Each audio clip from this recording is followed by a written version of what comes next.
Hey guys, I am excited to make this video. When I was in Rarotonga, I asked for people to submit some videos, and guess what? 4 people did. So that was in July. I completely forgot to do the video, so my apology. But I am here now. So 4 videos, 3 of them are from lower level play. So I'm gonna make this video based on those lower level play. One video came from a friend of mine. His name is Philip, and he is quite good, like really good. So I thought I'll dedicate the entire video to his first set, or most of his first set, because we can learn a lot from that. But the great thing about these 3 videos here is that it highlights a lot of common mistakes that I see, and hopefully you guys be able to see these, and you can go, yes, I do them too, and hopefully what I suggest can help. Coffee. Okay, let's get cracking. So this is a single game, a left-hander against a right-hander. So now with single games, what you have to realize is that there's only you and you have a whole court. So your footwork has to be good. The other big thing is that your rotation has to be good, because you have to move a lot of back and forth rather than just a lot of sideways, which you tend to do a lot more in doubles. So then your rotation around the back here has to be really good. So after you hit, you're able to go forward. And you will see the difference between this movement in this game compared to the movement in the more advanced game. So I put a few clips of the advanced game so you can compare the difference between the two. So let's start. Yeah, love the split step. So as you can see, that's a nice little split step that he's doing here, right? But that should have been an overhead. So that just poor footwork, probably just inefficient footwork, really. And this is exactly what I mean by that rotation at the back. You see, like, there was a little bit of delay of him moving forward. The other big thing is that I feel he's very comfortable playing against his partner, his friend. So he's walking around a lot, and you find that if you're going to play against better player, you don't have that luxury as much. Yeah, so that rotation, it just looked a little bit odd, and it also looked really big as well. And this is one of the big difference between when you watch like a lower level player. See the way that he prepare after this. It's like the shot's going this way, and the feet movement was still going backward. So after he hit the shot, it was a little bit too casual. It was also a lot of like body dropping down, and just not getting the feet ready to allow him to able to react to whatever the shot that will come your way. So remember, for every single shot, there are 3 phases to every shot, right? You got your preparation. For example, there's your preparation. You got your hit. This is your hit. And the most important part, I feel, is the recovery. I guess the reality, when you play a lower level player, the shot don't really come back that often, right? But when you get to a higher level play, like, you know, the one with my friend Philip, shots always come back. You basically play a game knowing that it will almost always come back, which means that that recovery phase is so important, because if you don't recover well from your shot, you're going to struggle to get to the next shot, right? So when you play at lower level like this, you know, it's fine for you just to concentrate on the preparation, the hit. Don't worry about the next shot. And so that's why you find that, like, the lower level play, there's a lot of jerky movement, jerky action, and that's because they don't prepare, they don't recover, and they kind of, oh, I gotta go that way, oh, I gotta go this way. While a more advanced player, they move around really smoothly, because, you know, footwork, reading the play, preparing is a big part of it as well. So yeah, trick shot. Don't do too much trick shot, guys. See, once again, this is a really inefficient preparation serve. So that was about like 2 steps just to get to the shuttle, and he was struggling already. Okay, here's another thing that I noticed about this game as well, is that the person in here, it's a lot of this like fast, jerky action. And when you do that, you just don't get any control at all. Oh, here comes Philip. This is my friend Philip here. He playing against a guy called Jess. I don't know. I'm going to call him Jess, right? But if you look at this forward, you see how, like, after that rotation, Philip's already start moving forward. He's nice and tall and upright. Yeah?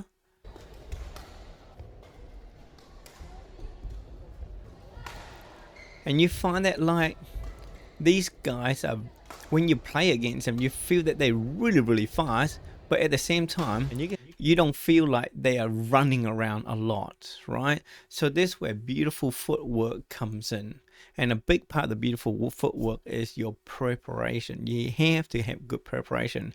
So hopefully you could see the big difference between this game, apart from him diving, and the previous game. So what we can learn from this game is that like trying to get away from big jerky movement. I know it looks really fancy and cool and stuff, but you just don't have a lot of control. Split step going great, but make sure that you have to prepare for the next shot, and the rotation from behind here, that has to improve. And you can see such a massive difference between the way that him hitting the shot and get stuck here compared to my friend Philip. After hitting a shot, he was already moving forward. Yeah, so singles, that rotation at the back and your footwork is so important. You know, in double, footwork is a bit less important because you only cover half a court, but single, you really need good footwork. So yeah, that was my friend. So okay, this one is from Ashok playing main double master. One of the cool things about when you watch a master guys play is that like they're actually quite smart. They you know, I guess like when you get a bit older, I'm 47. I think, I don't know if Ashok is older than me or not, but you find a lot of time when you play against like older people, they're a little bit more composed in terms of the way they play, and they also exploit gaps a lot more than younger people at similar level. Younger people then they go power, power, power, while the older guy tend to like see the gap a little bit more. Okay, so Ashok is someone that I would say swing with his whole arm, and that's a perfect example. Like dragging the whole arms down, things like that. And when you do that, a couple of things happen. One, you actually lose a lot of power because you don't use your finger power, you don't use your forearm rotation, you don't even use, you know, pulling from the tricep, pulling the hand. Everything comes from this big swing like this. Secondly, you tend to don't have control because this kind of movement, you have to use a lot of energy to clear, and so there's a lot of energy, you're putting in lots of momentum, and it's just really difficult to control. That shoulder is going to get wrecked one day. So Ashok, if you don't want to play badminton forever, you got to change your swing, because I worry about that shoulder of his going to get pulled like this as well. The other big thing with shot that tend to be like this, and that's a great example, is that you tend to drag the shuttle down more because the shuttle's here and you're basically going down like this rather than punching down. Big difference. And that's the reason why this shot here, you see how like he drag it down? Doesn't need to drag down, just block, right? Just block and it would have been fine.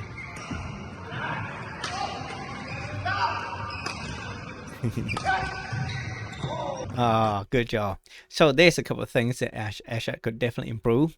So guys, when you play against people who hit big swing like Ashok here, essentially if you do like a flick serve, you're pretty safe because it's impossible for him to do a punch and smash down while going backward. Not with that swing, it's next to impossible. So therefore the only two shots he can do will be a drop shot or a clear, and because with a big swing and going backwards, the clear is not going to be very far. So that's what you see here. The smash is only about here, right? Now Ashok, after he had to come forward and he'd do a defense, which is great and all, but can you see how like he's still moving a lot? You know, like still moving and rushing forward and move. You really want to plant your feet and get ready for defense, right? And especially when you play like, you know, big players, big smashers like, you know, Philip and Jess, you can't be moving around. You have no control if you do.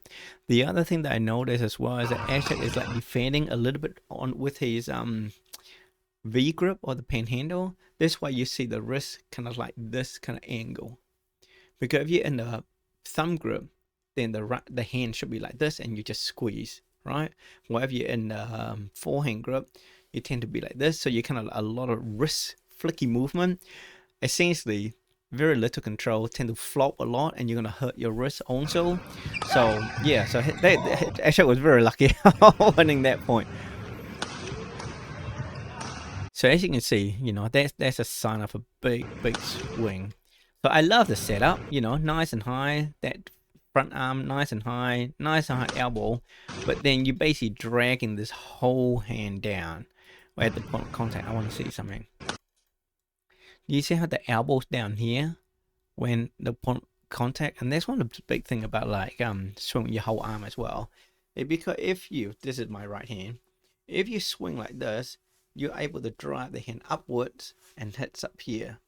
But if you're gonna hit with your whole arm, you tend to hit like that. So your contact point is way lower. So that's why, like, you know, a lot of people who hit those shots, they tend to hit quite flat, just because the contact point is so low.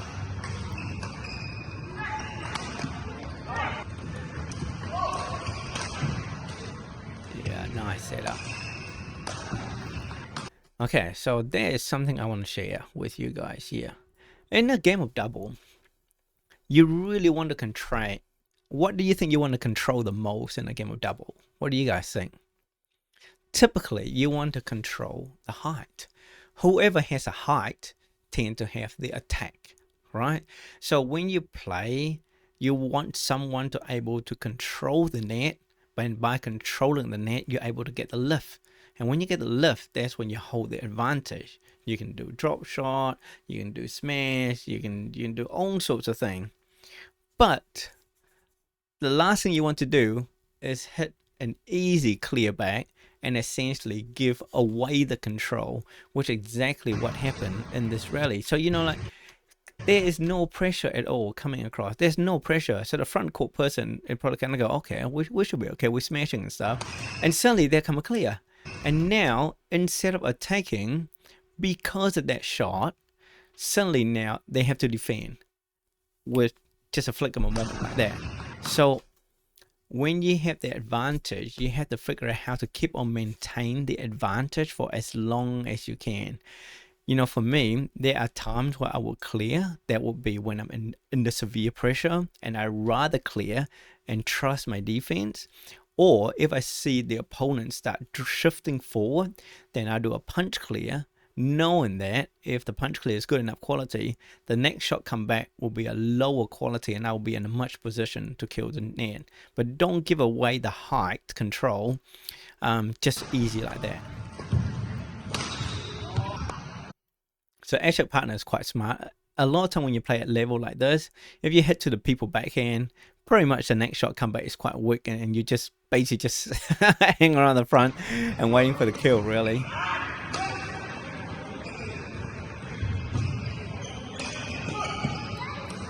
Okay, so once again, just big swing from Ashok. But I just want to show you this beautiful shot that he did. He coming forward, he defend. Do you see that little soft push? That's the kind of shot that I love to do. Like when you watch this, okay. So in this shot here, Ashok doesn't really have that much choices. He can't smash, he can't do flat drive. The shot is well below the net. So a lot of people would have just come here and just lift. Yeah? Which means you have to defend again. But if you look at this, by doing this soft push down the line, it's a very easy control shot that it should go in all the time. Secondly, he pushing with a speed that it go behind the front player. Even if the front player was able to get it, it's going to be to the backhand up here. Which means that person not going to pose a lot of danger unless he know like how to do like lazy jar, like smash. You know, which most of us don't have. Like I try to go smash a lot of time, but I need to work on my power generation. I can get it down, but I don't have enough power, so it's kind of annoying. But that's a really safe shot because then it's gonna go to that person backhand, and guess what happened? It's gonna be a lift. So it's a really smart shot, but actually, so rather than just lift all the time, think about soft push, especially to the side. Now, especially when you see if the opponent front and back. Yeah, look at how much gap there is. Huge amount of gap to the side. So therefore, any soft push down the side is a really safe play. Really safe play. So please exploit those gaps with your soft pushes. Okay. Right. Next one, we have a kind of lower level. I would probably say kind of amateur level for mixed double. Yeah, so let's have a look. Okay, so this is probably a younger version of a big swing that you can see. So, you know, massive movement, massive arm, also massive rotation in the leg as well. So if you watch this, that kind of rotation in the leg, or the kicking in the leg, you probably don't need it as much in double, just because you don't really go forward and backward as such. People tend to, you know, jump sideways and rotate. Yeah, it just over rotate, which put a bit too much angular momentum and makes it really difficult to control your shots as well.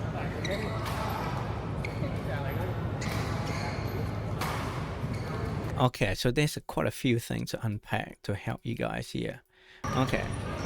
Oh, here comes serve. And the shot's up. So I'm gonna freeze right here. Right. What is 1, 2 things wrong from this side? Can you guys see? Okay, first of all, this position here. I made a video recently using Lynn as an example because she's really bad at it. Lynn's my wife, by the way. Before, she used to stand here a lot. And a lot of lower level players like to stand here. And essentially, this is the worst spot you can stand on a badminton court in terms of double. Because why? If the shuttle gets smashed to her, she's too far to the front. She's too close to the front court, and you won't have enough time to react. If it goes behind her, she's too far in front for her to get it as well. And the shots that over here is also too far away that she won't be able to get. So essentially, the only shot she would do, it tend to be just in front of her here. And if they do a shot behind here, guess what? She won't go for it because she realized she's just going to make a move, and then she realized too far for her. He won't go for it because he's going to go, I'm here protecting my side. I shouldn't be out that side. So a lot of time, especially at the beginner, when I play against beginner level and I hit the shot here, very often you see the two players just look at each other, kind of go, yours? So please get away from this. If the opponent is front and back, you should be side. Okay? So please don't stay in this formation. Now, second thing, what's wrong with this one?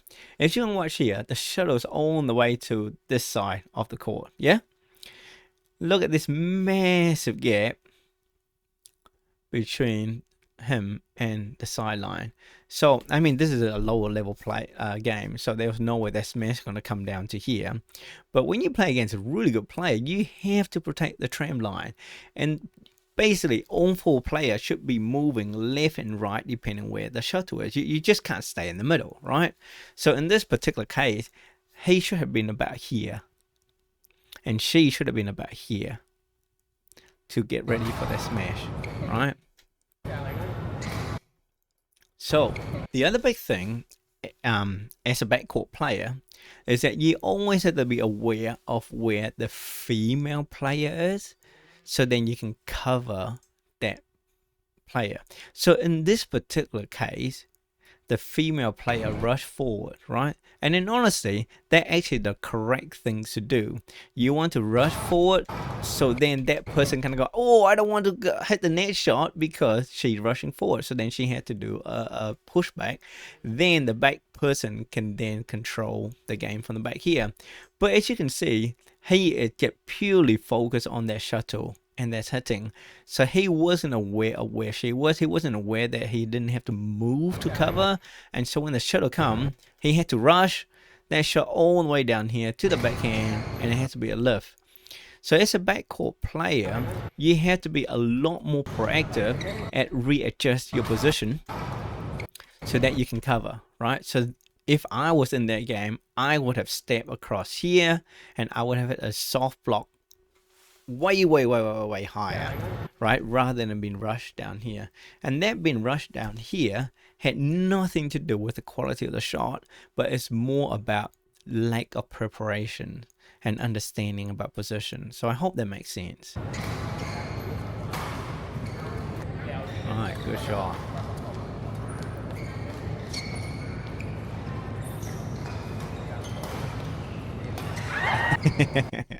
Okay, as a backcourt player, honestly, you have to do, you just cannot do shots like that. You have to be aware of where people are. You really do.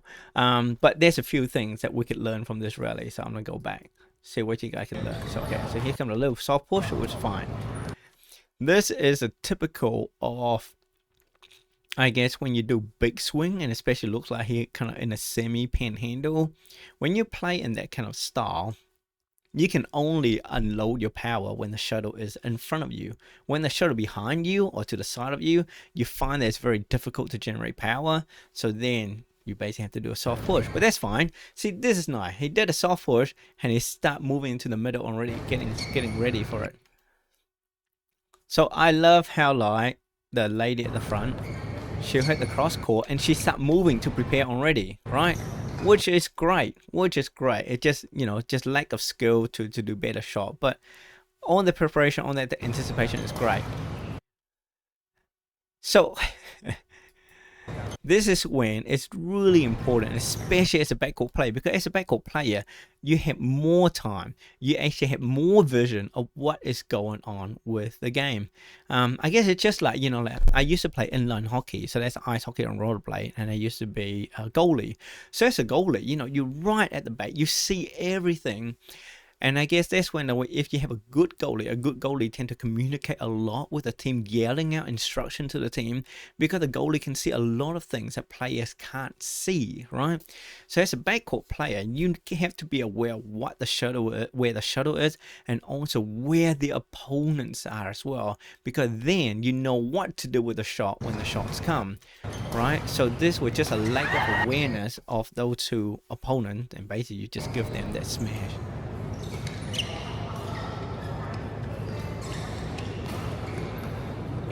Nice little block.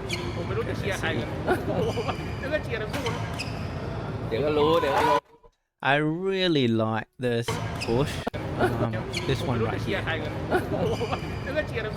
But instead of pushing to the forehand, which is basically you're gifting them the chance to hit hard, you could do a push down this side here, which is to the opponent backhand, which will be a lot safer. But those soft pushes are great shots.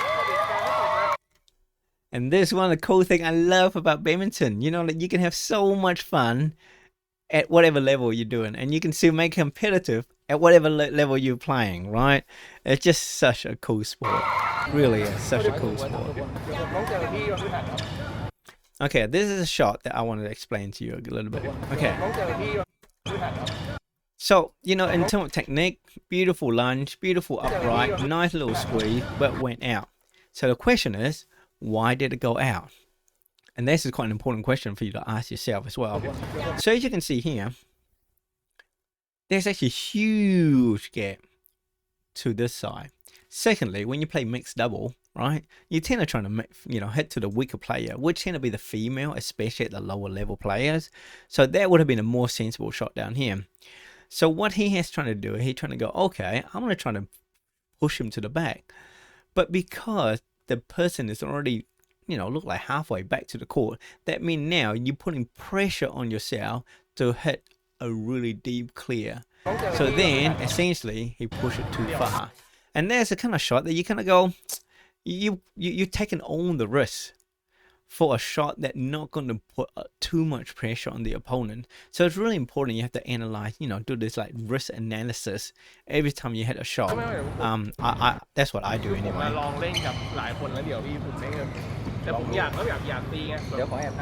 Yeah, so this swing is just simply too big. Like yeah, so you know, hand first swing, big swing, use a lot of leg rotation for power more than anything else. So it's just that lack of control that sent it out. So I really like this rally. So one of the reasons why I like this rally is that, okay, so here comes the serve. You got the lift, yeah? So, you know, in the previous video with Asher, I talked about the lift. So now you have the advantage. You're controlling. You're in the attacking formation. They are defending, right? So you smash. The shot comes through. This is a great control. Do a little soft block, because what happened? You are going to get the lift again. A lot of players, they will make the mistake when they see this soft block come back, they'll go and they're trying to do a big smash and they go into the net, right? So this is a great control play. Do a soft block, get the lift, do another smash, and do another soft block. You see, get the lift again, right? So essentially you're playing a really safe game and you're putting pressure on the opponent, which is great to see.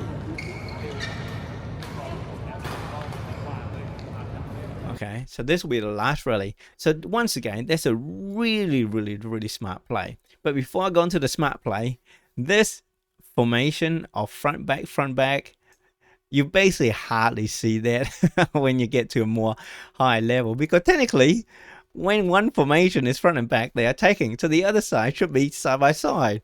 So the fact that all four player front and back is not quite correct. So smash. Beautiful. So this is a great control game, realizing that if the opponents are front and back, you have lots of gap to the side. I talk about this with Asher in his game, and once again, look at how much gap there is. So you just do a little push. Beautiful. And not only that, when you're at this kind of lower level player, the front court player is normally quite slow. So that gap is huge. You don't have to go any power or anything like that. So when I play with like my wife Lynn, you know, with her friends and her group, I normally don't smash. Like I just don't need to. And it's just about just guiding the shuttle. Lots of open space. You just have to open your eyes and see it, really. The other big thing about this game is that, so here comes the smash. Do you see how the other two opponents, nobody is bouncing, nobody doing split step? So very reactive rather than being proactively prepared for whatever comes. So if you go and you watch like the World Tour and you watch any double games, you'll find that most of the time 4 players will bounce or split at the same time. They have to, because not only the shuttle come fast, but the rally also happen at a very fast pace and it could change angle at any moment. So you have to be mentally and physically prepared. Why at the lower level, you know, the rally is slower, the speed is lower, shots a bit more predictable, so you don't see people prepare as such. But without that preparation, it's very difficult for you to move up to the next level. So, you know, whatever game you play, single, mix, or whatever it is, if you want to get better, and especially want to cover more of the court and able to get to the shots faster, you have to do your split step. And beginner level is a great chance for you to practice your split step. So yeah, hopefully that was a lot of useful information that could help you guys out there. Thank you so much for sending in the videos, and I really hope that it was worth the effort with the commentary that I've just made. Let me know down below, what do you think? What do you think of the comment? If you agree or not agree, I don't know. I would love to know. I really enjoy making this video. So, you know, so maybe, okay, how about this? If you really enjoy the video and you want me to look at your game, why don't you guys comment what you like about this and do another comment with your videos that you want me to look at. So remember, with the video you want me to look at, please make sure you cut out all the fluff in between the rallies, so I just see the end of rally and the next rally starting immediately after each other. It will save me quite a lot of time. So if you can do that, that would be great. So yeah, I would love to get many more submissions, and then we can all learn from each other. Thank you so much for watching, and I will be sharing the single games with Philip really soon, so stay tuned for that, because that is a beautiful game to watch and you can actually learn a lot from that game as well. Okay, like, subscribe. I'll see you guys in the next one. Thank you. Bye bye.